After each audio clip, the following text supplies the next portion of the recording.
गोरखपुरिया भौजी से रजनी क्यों लड़ती है? सिर्फ व्यूज के लिए, क्योंकि जानती है हम किसी और से लड़ेंगे तो हमारा व्यूज नहीं बढ़ेगा, और भाभी से लड़ेंगे तभी मेरा व्यूज बढ़ेगा। इसलिए इतना सारा यूट्यूबर छोड़ के सिर्फ भाभी को ही गलत ठहराते हैं, क्योंकि उनको वीडियो चलाना रहता है और व्यूज कमाना रहता है। तो हेलो दोस्तों, नमस्ते, प्रणाम। आप लोग का स्वागत है हमारे यूट्यूब चैनल में। आप लोग कैसे हैं? उम्मीद करती हूँ कि अच्छे होंगे। हम भी अच्छे हैं दोस्तों। और आप लोग तो जानते हैं इस समय यूट्यूब पर क्या चल रहा है। एकदम यूट्यूब पर मतलब सिर्फ झगड़ा ही झगड़ा हो रहा है दोस्तों। और हम आप लोग से बता दें दोस्तों, इस वीडियो में आज हम बताएंगे रजनी का पूरा सच्चाई, क्योंकि जो भी मुझे पता है दोस्तों, पूरे सच्चाई हम बताएंगे। आप लोग फुल वीडियो देखिएगा तभी आप लोग को पता चलेगा। तो हम बता दें दोस्तों, रजनी इसलिए भाभी से लड़ती है कि किसी और से लड़ेगी तो उसका व्यूज नहीं बढ़ेगा, और उसके पास जब पैसा की कमी हो जाता है, जब व्यूज नहीं आता है, उसका चैनल एकदम डाउन होने लगता है, तो भाभी से ही लड़ने की कोशिश करती हैं। भाभी नहीं कुछ बोलेंगी, फिर भी वो लोग लड़ने की कोशिश करते हैं। कुछ न कुछ वीडियो बना कर डालते रहते हैं कि भाभी कुछ बोलें वीडियो के माध्यम से। ऐसे नहीं दोस्तों, फ़ोन लोग करेंगे ना तो एकदम नॉर्मल बात करेंगे, एक फैमिली की तरह बात करते हैं लोग। ये नहीं लगता कि ये लोग परिवार नहीं, एकदम परिवार की तरह बात करते हैं। लेकिन वीडियो में जब व्यूज कमाना रहता है ना, तो सिर्फ भाभी का ही गलतियाँ देती हैं। भाभी के गलत ठहराते हैं कि जब भाभी को के बारे में हम गलत बोलेंगे तब पब्लिक मुझे देखेगा, मुझे पहचानेगा, तो मेरा व्यूज बढ़ेगा। इसलिए सिर्फ भाभी से ही लड़ना चाहते हैं, बाकी किसी और से नहीं। बहुत सारे यूट्यूबर हैं, किसी के बारे में तो बोलो, क्यों नहीं किसी और के बारे में बोलती हो। और भाभी जल्दी किसी को कुछ बोलती नहीं है दोस्तों। और रह गई बात चैनल का, तो चैनल खुद उन्हीं लोग से डिलीट हुआ है। रजनी और कौशल से ही चैनल डिलीट हुआ है, कुछ रीजन की वजह से डिलीट हुआ होगा। और भाभी कभी किसी का चैनल नहीं डिलीट कराती हैं, हर एक लोग के सहारा बनती हैं, हर एक लोग का मदद करती हैं। लेकिन भाभी के बारे में वो लोग क्या बोलते हैं, भाभी घर ही लोग आएंगे, भाभी के मुँह पे इतना अच्छे बात करेंगे, और जब थोड़ा सा इधर उधर होगा फ्यूज, तो भाभी से ही लड़ना शुरू कर देंगे। ऐसा नहीं करना चाहिए। जिस पतरी में खाना चाहिए उस पतरी में छेद नहीं करना चाहिए। लेकिन कुछ लोग ऐसे हैं ना कि जिस पतरी में खाते हुए उसी पतरी में छेद करते हैं। रह गई रजनी की बात, नाम लेके आज तक हम कभी वीडियो नहीं बनाए थे किसी का, लेकिन आज बना रहे हैं। रह गई रजनी की बात, तो जो अपने खून का रिश्ता भूल गई कि हाँ, खून का रिश्ता क्या होता है, अपने बहन का धोखा दे दी तो किसी को धोखा दे देगी। आप लोग तो जानते ही हैं। ये बात हम सिर्फ कमेंट पर बोल रहे हैं, जो कि आप लोग कमेंट जाकर देखे होंगे, बहुत सारा कमेंट उसी की वीडियो में बहुत सारा कमेंट आया है। और भाभी से जब लड़ना था तो बोल रही थी कि सरोज मेरे घर आकर रह सकती है। कितना लोग तो भाभी के घर आकर रहते हैं, तो सरोज उसके घर जाके फिर भी भाभी कुछ नहीं बोली। सिर्फ भाभी से वो मतलब खुरदवाई कर रही थी कि कैसे भाभी बोलें, कैसे बोलें, कैसे बोलें। तब चैनल को लेकर आए कि चैनल मेरा डिलीट हो गया, ये हो गया, वो गया। और उसके बाद ये सब चल ही रहा था। तब तक आज एक वीडियो सुबह में छोड़ी है दोस्तों, भाभी के घर का लोकेशन का।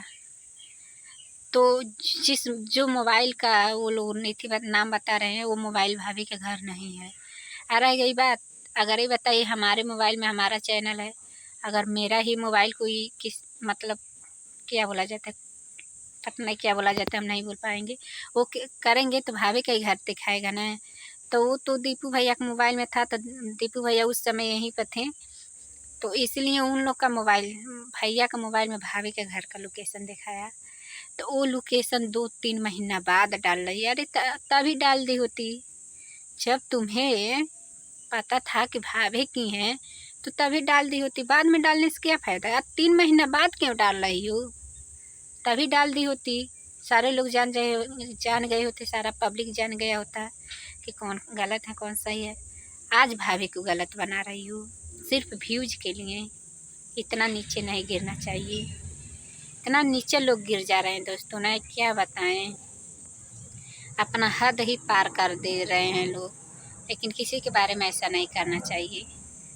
और दोस्तों आज हम शबनम का और रूपा का भी वीडियो देखे थे, जो कि शबनम इतना रो रही थी, इतना रो रही थी, और रूपा दीदी भी थी वहाँ पे। ये आज बहन बोले, शबनम के वीडियो में हम देखे थे दोस्तों, शबनम दीदी बोल रही थी कि आज बहन बोल रही है उस दिन तो खून के रिश्ते पर थूक रही थी। तो ये सही बात है, चाहे जो भी हो, माँ बाप का खून पर कभी किसी को थूकना नहीं चाहिए। हम बस यही कहना चाहते दोस्तों, अगर मतलब चाहे दो भाई हो, एक भाई हो, एक बहन हो, जो भी हो, सिर्फ बाप और माँ के वजह से है ना, दोनों में एक ही खून है ना, तो खून के रिश्ता पे थूकने के क्या फ़ायदा। लेकिन चलिए, अपना अपना सोच होता है। और मेरा तबीयत तो खुद ख़राब चला है दोस्तों, इसलिए हमारा वीडियो भी नहीं सही से जा रहा है, जो कि देख सकते हैं। आज भी मेरा पूरा मुँह अभी सूजा हुआ है, और इधर पैर में भी अभी पट्टी लगा हुआ है, कुछ कर नहीं पा रहे हैं। और मेरा वीडियो ज़्यादा बढ़ पड़ा है। तो जिस दिन का ये वीडियो है, मनु बता रही है कि इस दिन का वीडियो है, तो उस दिन का वीडियो, उस दिन वो भाभी, जिस दिन रूपतारा और रजनी का मतलब केस हुआ था, उस दिन रजनी खुद भाभी के पास कॉल की थी। रात का टाइम था, भाभी खाना बना रही थी, और भाभी के पास कॉल करके इतना रो रही थी, इतना रो रही थी दोस्तों, कि मेरे हस्बैंड बंद कर हो गए हैं, तो वो लोग बैठा दिए हैं, भाभी की आप मदद करिए।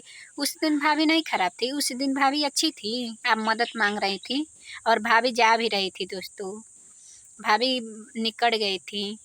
लेकिन उस समय दीपू भैया और सोनू भैया घर पे नहीं थे, कहीं गए थे चौराहे पे, बस उन लोग का इंतज़ार था। वो लोग थोड़ा सा लेट लगा दिए, तब तक फिर थोड़ा सा बाद में कॉल की थी। अभी फिर भाभी के पास बार बार कॉल आ रहा था, भाभी भी बार बार कॉल कर रही थी।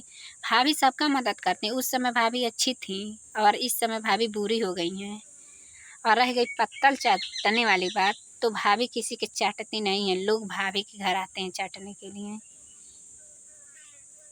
सोच समझ के बोलना चाहिए किसी के बारे में कि हाँ, हम क्या बोल रहे हैं, और पब्लिक मुझे कितना गलत बोलेगी, कितना सही बोलेगी, ये भी सोचना चाहिए। दोस्तों आप लोग कमेंट में बताइएगा कि हम क्या गलत बोले, क्या सही बोले हैं, क्योंकि हमारे रहन जब से हम यहाँ पर, तब से भी वो दो चक्कर आई हैं। मुझे पता है, सबका व्यवहार पता है कि लोग कैसे हैं, कैसे नहीं हैं, इतना तो हम भी सीख गए हैं। तो चलिए दोस्तों, मेरा वीडियो बहुत बड़ा हो रहा है। जो मेरे चैनल पर नए होंगे, लाइक शेयर कमेंट सब्सक्राइब ज़रूर करिएगा। फिर मिलेंगे किसी अगले ब्लॉग में, तब तक के लिए बाय बाय दोस्तों।